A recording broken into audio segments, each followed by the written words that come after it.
If you need to reset two-factor authentication on Cash App, follow these steps to ensure your account remains secure while you regain access. Step 1. Open Cash App. Launch the Cash App on your mobile device.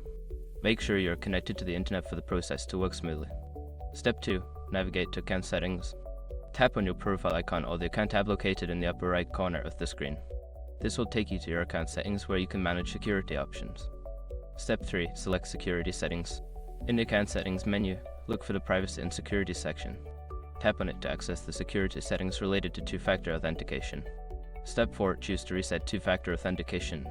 Find the option for two-factor authentication. You may see an option to reset or disable it. Follow the prompts to initiate the reset process, which may involve verifying your identity. Step 5. Follow verification steps.